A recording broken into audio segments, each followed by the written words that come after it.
So, hi, and welcome to Lisa Unplugged. I'm Lisa, and happy Halloween. So, seeing as it's Halloween, I thought we would do something a little different. And today's podcast is going to be surrounding two separate witch trials. The Pendle Hill one and the Salem, Massachusetts one. So, we're going to dig straight into this. So, the Pendle Witch trials in 1612 are among the most famous witch trials in English history. Try that again. And they are actually some of the best recorded witch trials that we have. Now, 12 people were accused of murdering 10 people by witchcraft.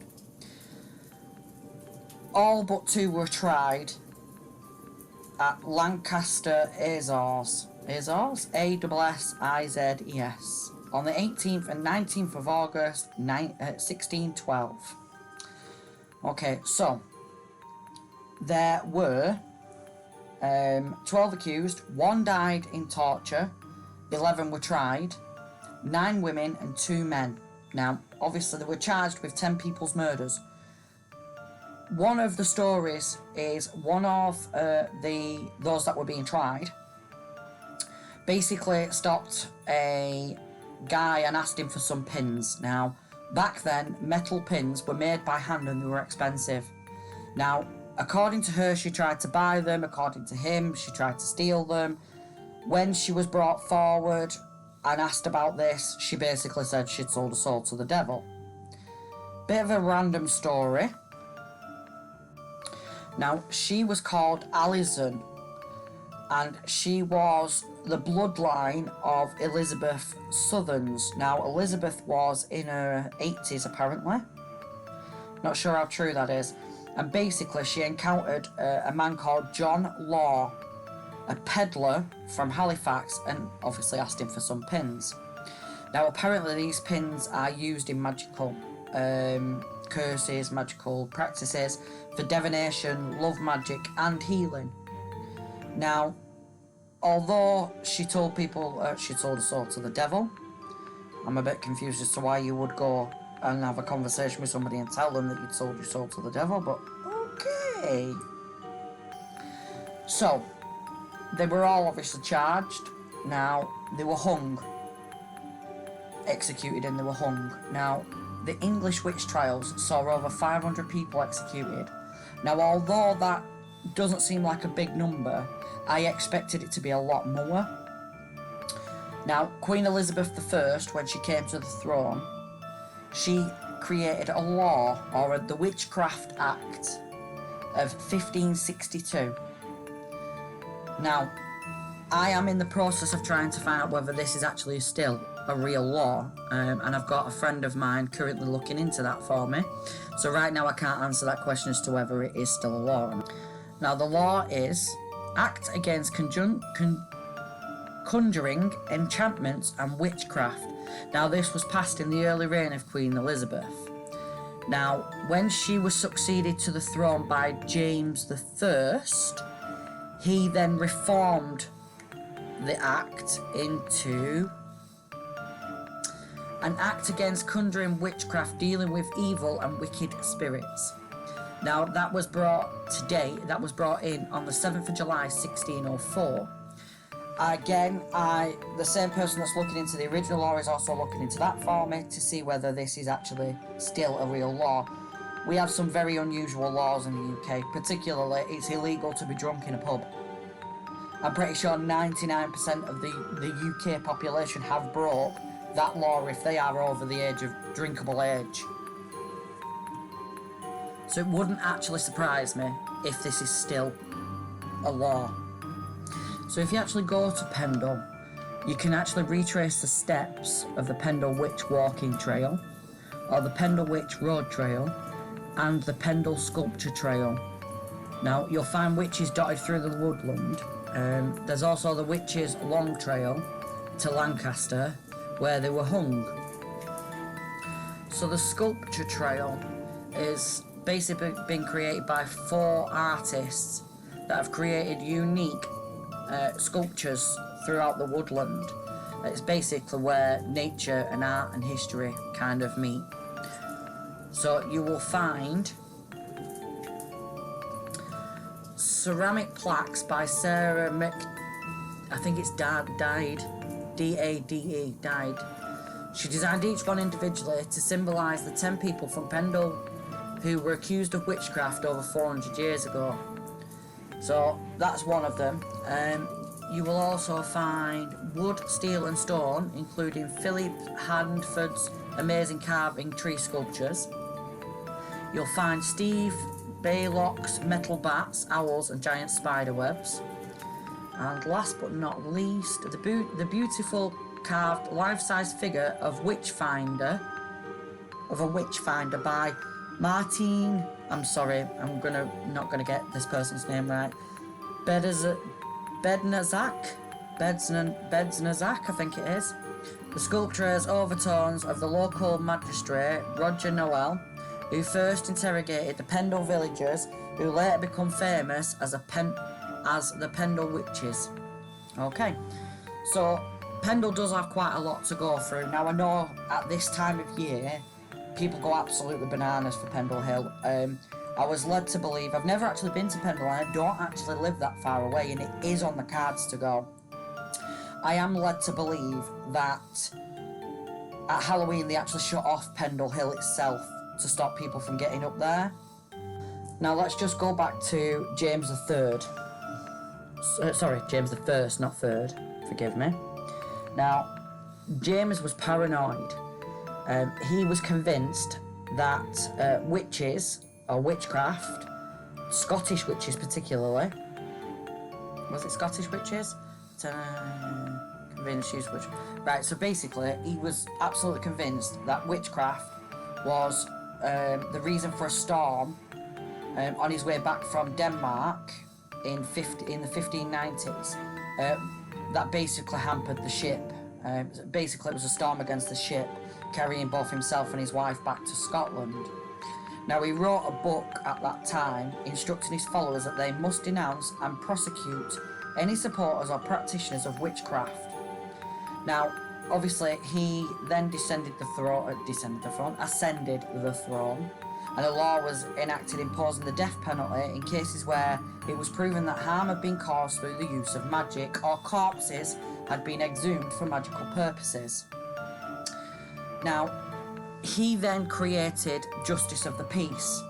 So in the year of 1612, every Justice of the Peace in Lancashire was ordered to compile a list of people that basically did not attend the English church.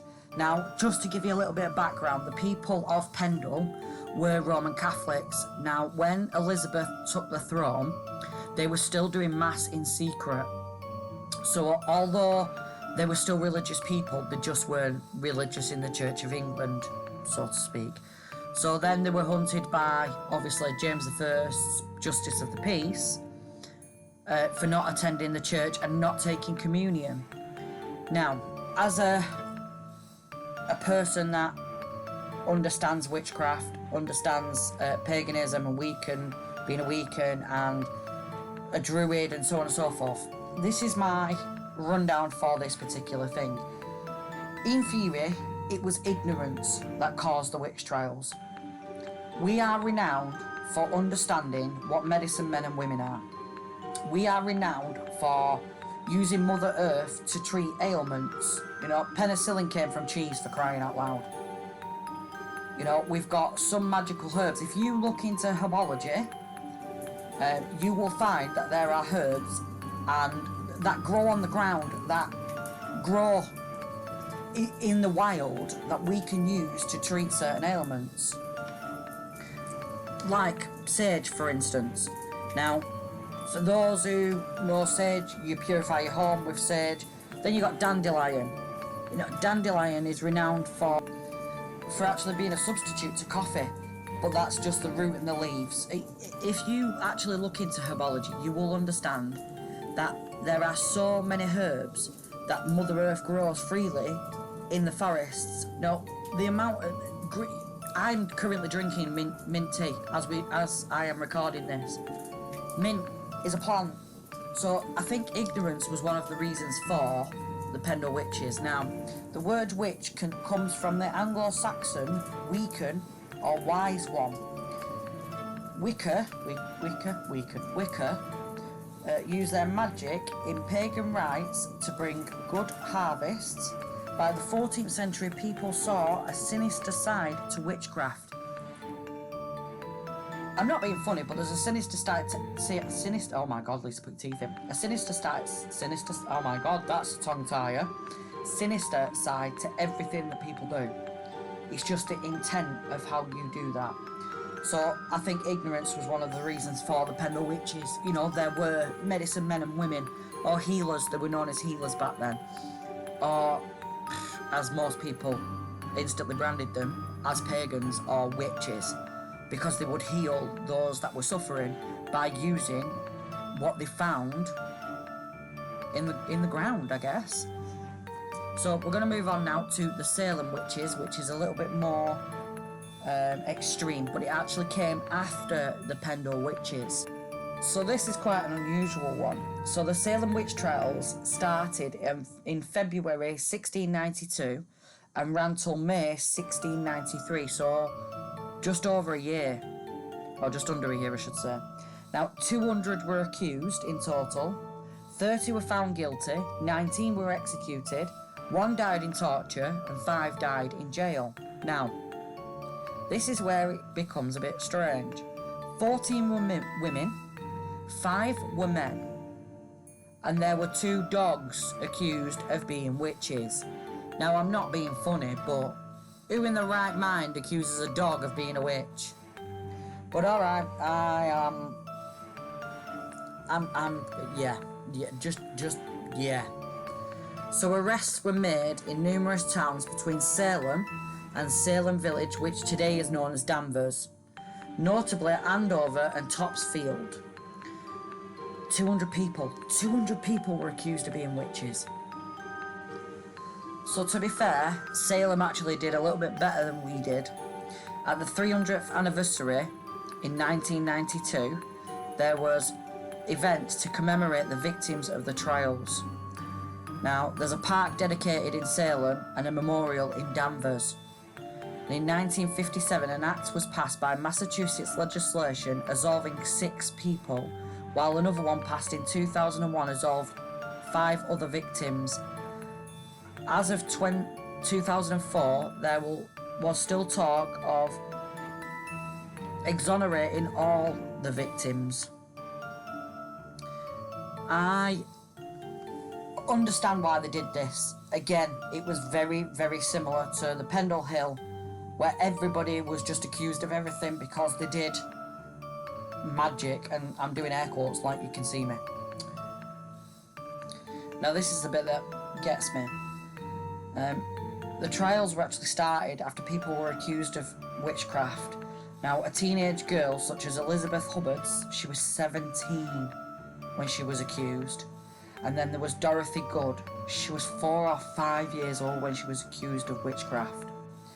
So the Salem initial kind of stepping stone was a young girl named Betty Paris, aged 9, and her cousin Abigail Williams, aged 11. And they were the daughter and the niece of the Reverend Samuel Paris, began to have fits described as beyond the power of epileptic fits or natural disease to effect. Now basically the girls started having fits and crawling under furniture and basically throwing things around the room, and the girls complained of being pinched and poked with pins. A doctor, historically assumed to be William Greggs, could find no physical evidence of any ailment. Other young women in the village began to exhibit similar behaviour. While Lawson preached as a guest in Salem Village Meeting House, he was interrupted several times by outbursts. Now, the first 3 people to be arrested for allegedly affecting these little girls were Sarah Good, Sarah Osborne, and Tipper, I think it is. Now, historians believe that Anne Putin Jr., which is a 12-year-old girl, suggested that the family feud may have been a major cause for the witch trials. At the time, a vicious rivalry was underway between the Putnam and the Porter families, one of which deeply paralysed the people of Salem. Now, Sarah Good was a woman accused of witchcraft because of her reputation. At her trial, she was accused of rejecting Putin's ideal of self-control and discipline when she chose to torment and scorn children instead of healing them and leading them towards the path of salvation. Sarah Osborne rarely attended church and was accused of witchcraft because the Putins believed that Osborne had her own self-interests, and Tipitha was an enslaved South American lady from the West Indies and likely became a target because of her ethnic differences from the other villagers. She was accused of attacking the girls like Abigail and Betty with stories of enchantment. There was also tales of sexual encounters with demons. Swaying the minds of men and fortune-telling were said to simulate the imaginations of girls and made Tabitha an obvious target of accusation. Now, in March, there were other accused, so Martha Corey, child Dorothy Good, and Rebecca Nurse in Salem Village, and Rachel Clinton in nearby Ipswich. Now, Martha expressed a scepticism about the credibility of the girl's accusations and thus drew attention to herself. Charges against her and Rebecca Nurse deeply troubled the community because Martha was a fully covenant member of the church in Salem Village and Rebecca was in the Church of Salem Town. Now, if such upstanding people could be witches, the townspeople thought then anybody could be a witch, and the church members was no protection for accusation. Now, Dorothy Good was the daughter of Sarah Good and was only 4 or 5 years old, but was not exempt from questioning by the magistrates. Her answers were construed as confusion that implemented her mother. I think in all witch trials, to be fair, I think ignorance was a big thing.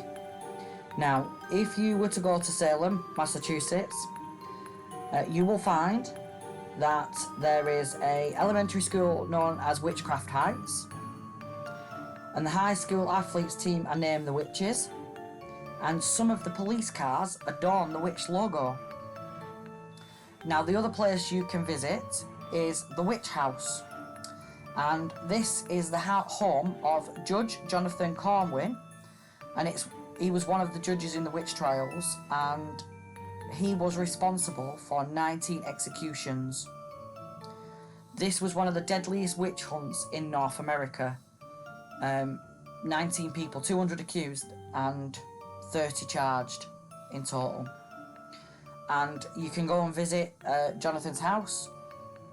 There's a memorial park in Danvers, and there's quite a lot around Salem regarding the witch trials, and it's supposed to be a beautiful place to visit, and this will be on my cards at one point or another. So, it was a lot to take in. I'm 100% behind that, and I know that. But thank you so much for sticking to the end. I just want to give a big shout out to a friend all the way in Boston, Massachusetts, our friend Holly, who actually sent me some pictures of Salem recently, which has stemmed to giving you this podcast. I know it's a long podcast, and I'm very grateful for you listening.